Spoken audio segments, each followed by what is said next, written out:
I asked you a question, Nakai. I shake my head to fend off the dazedness. The teacher looking at me as if, as is everyone in the class. Sorry, I wasn't paying attention. What's the distance between... Never mind, different question. Why are you here in this class? To, learn about physics? Yes. Well, no, that's not the answer I wanted to hear. To acquire knowledge is the secondary reason for you being in the school. The primary one is to learn the rules of society, the norms and ethics that govern your everyday life. You don't come to school for the classes, you come to interact with the people there. Your classmates who are your equals and your teachers who are your superiors. You learn how to form social contracts and maintain them. In other words, how to be a part of society. The school itself is a microcosm of the entire society. Locke was the one who realized that, you know. School's not just a place for learning, and all the kids your age, you guys should know better than anyone else.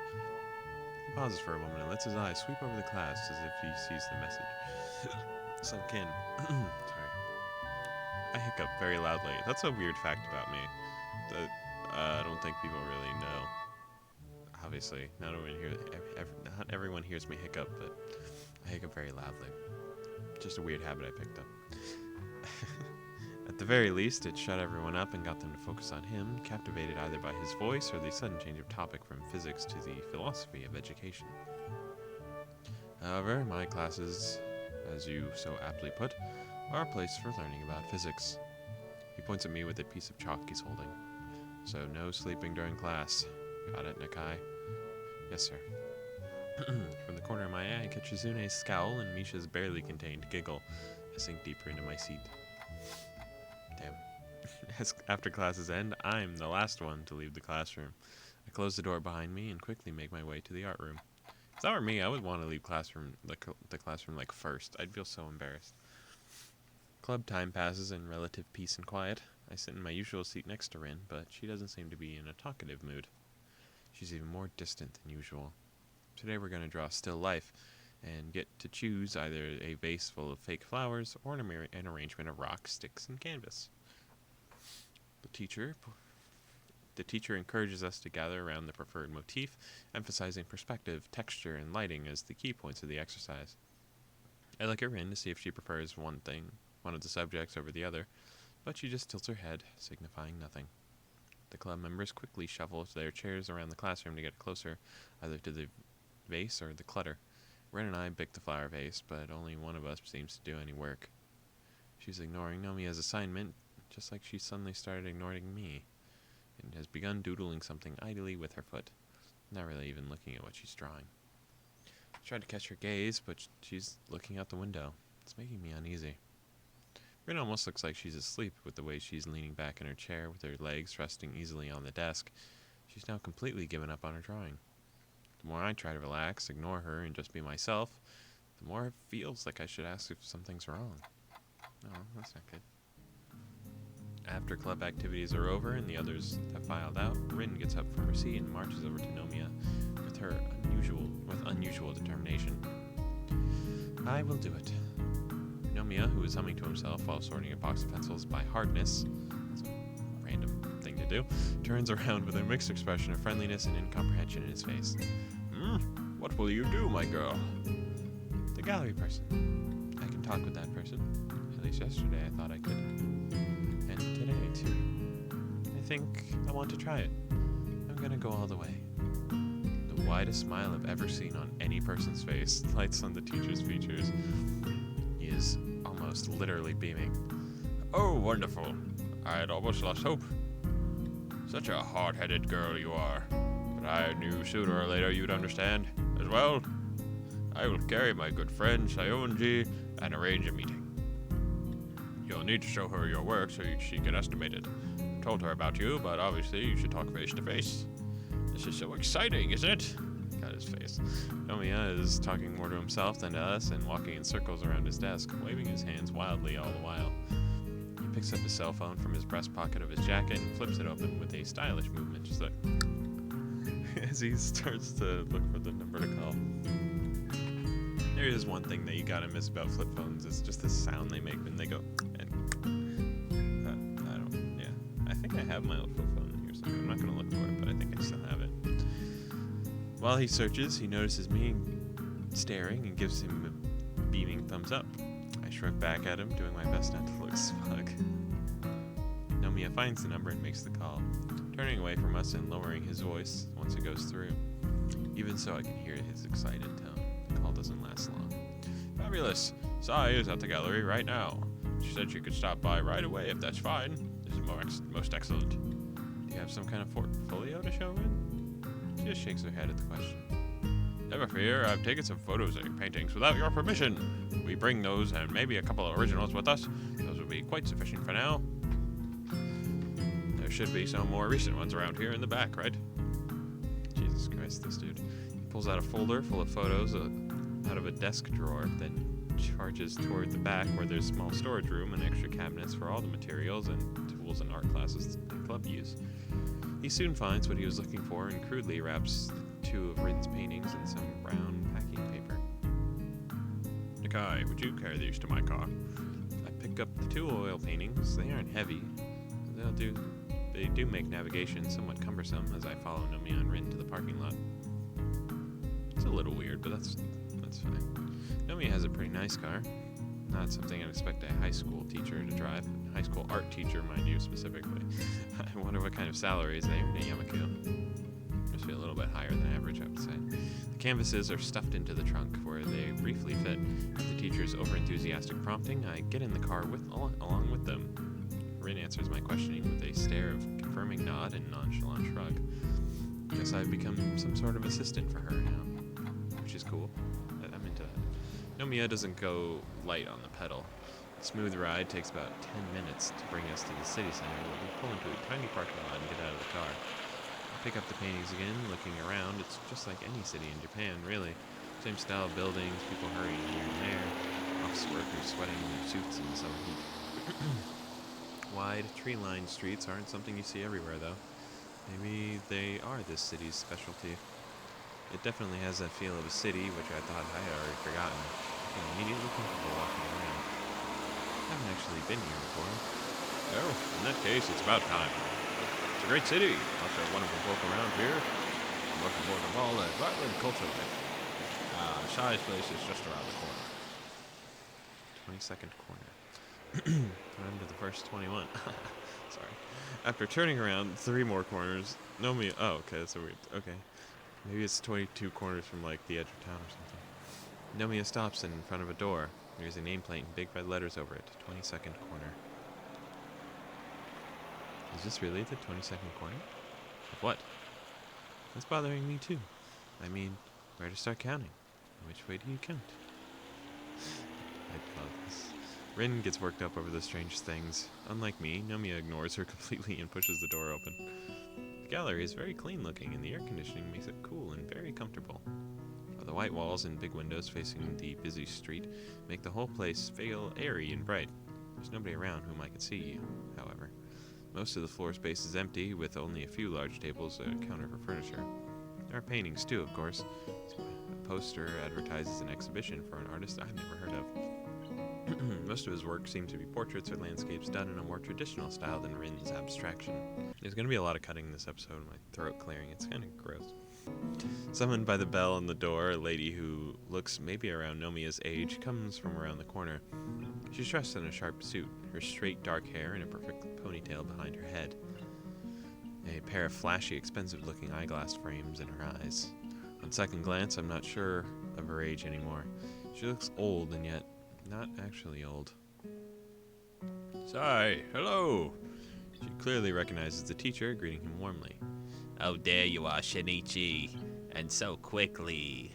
I take it these two are your students? Indeed. Let me introduce you.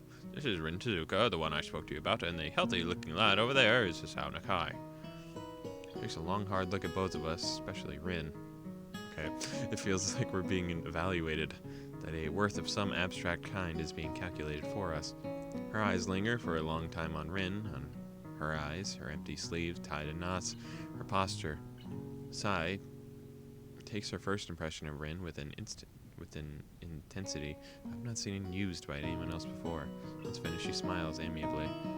Pleased to meet you both.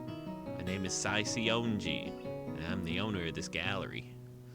May I offer you some tea? Oh no, thank you, we're fine. Let's get down to business. Lay the paintings on the tabletop to give the gallery owner a better view, and Nomiya pulls out his folder of photos. The old lady studies Rin's works carefully, absent-mindedly brushing her cheek with her fingers while letting her gaze sweep over the paintings. Her eyes remind me of a bird of prey of some sort. They're so sharp somehow, and yet very calculating. She takes her time, slowly going over the paintings in order without uttering a single word. Even the teacher looks nervous. Sorry, my hands are really cold. He tries to point out certain details and other things about Rin's work, but it seems like she's not listening.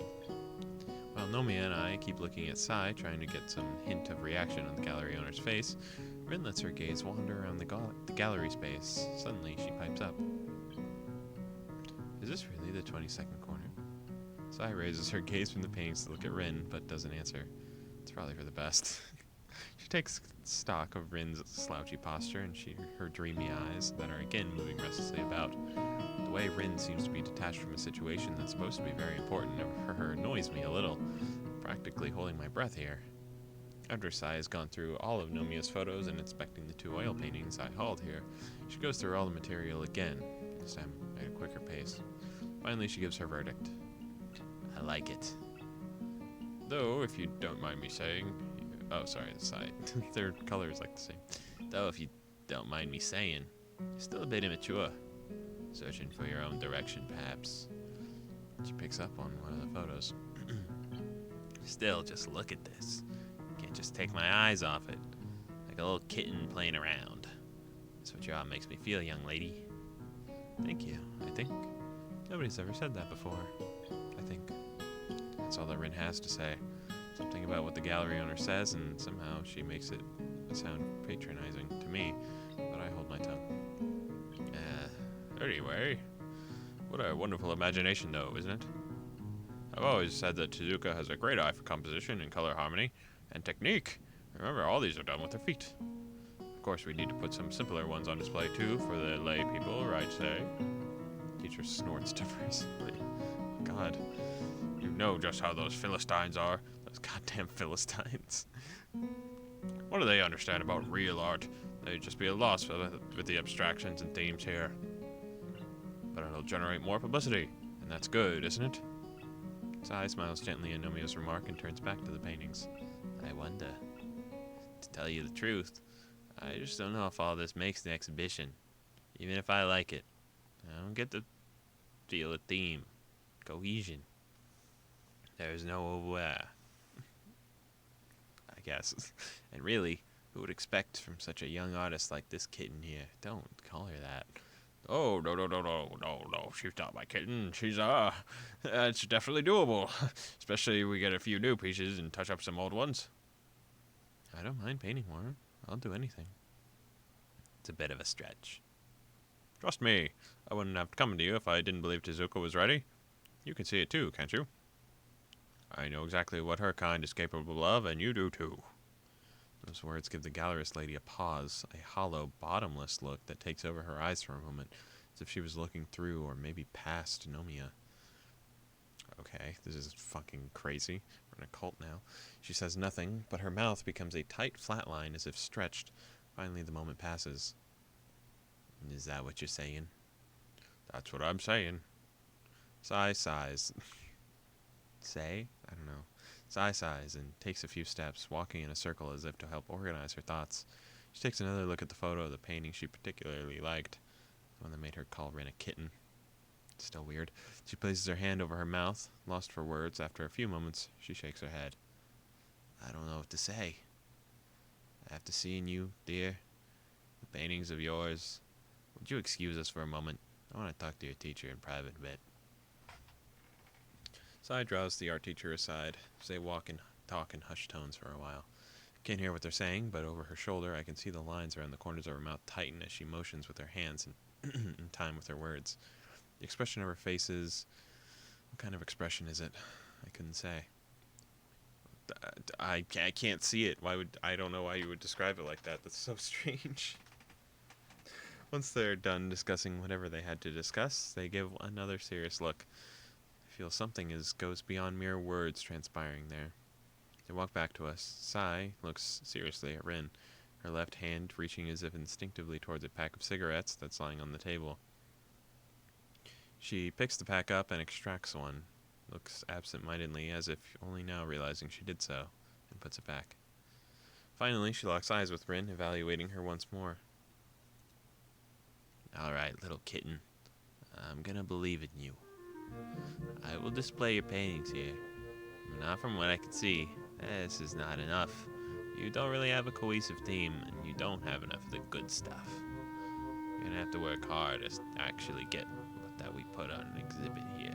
I floundered that sentence so hard. I know. It's a good thing my gallery's so small, no? Rin has already spent pretty much every free walking moment she has painting. How is it possible to work any harder? She'd have to skip classes to do more than she already does, and how can anyone work that much? Silence falls on the gallery after my words. Oh shit. Sai looks at the art teacher, who is looking contemplatively at a star student, and I look at all three of them, confused. It's doable. What do you mean? I mean, the school is special. The board puts great value on things such as this. I'm sure I could arrange some leave for her. It's not unprecedented by any means. I'll discuss it with her parents, too. They've been quite supportive. However, it might be a bit of a stretch to get a working space for her at the school, as if she's not actually going to attend class. Actually, I was thinking about this before. Do you use the place upstairs for anything? Oh, it's crazy. What the fuck? Okay. No, I don't. Haven't since back then. It's more of a landfill than an atelier now. Upstairs? I own a small atelier apartment on the top floor of this building. It hasn't been in use for goodness. It's been so long, hasn't it? Her eyes leap to Nomiya, who has a strange muted expression on his face. What the fuck is going on here? Indeed. Do you think even Nomiya, in all his brashness, has trouble coming straight out with the question? Sai, of course, seeing through him and throws up her hands, sighing deeply. Guess I can't say no, can I? Very well, I'll lend you the use of that place as well. If needed. It's not like I really use it. Excellent. I knew I could count on you. Don't celebrate yet. It really is a mess. Don't be shocked when you first see it. However, you could use it as you see fit. Since it's an atelier, it already has easels and things like that.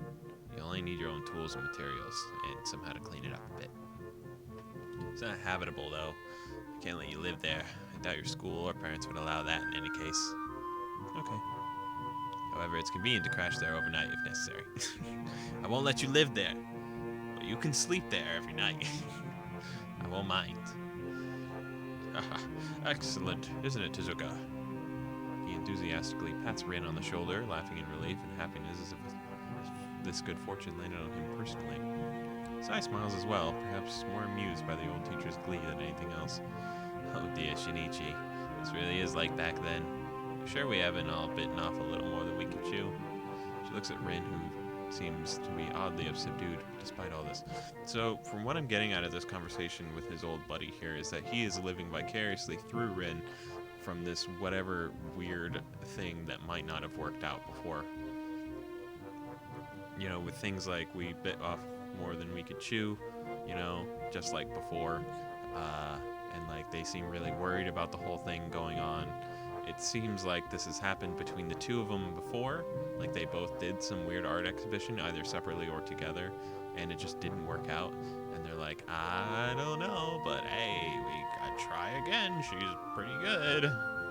So it's really strange. I think that he's just trying to like live his dream through her. I hope it'll be worth it, kitten. Stop.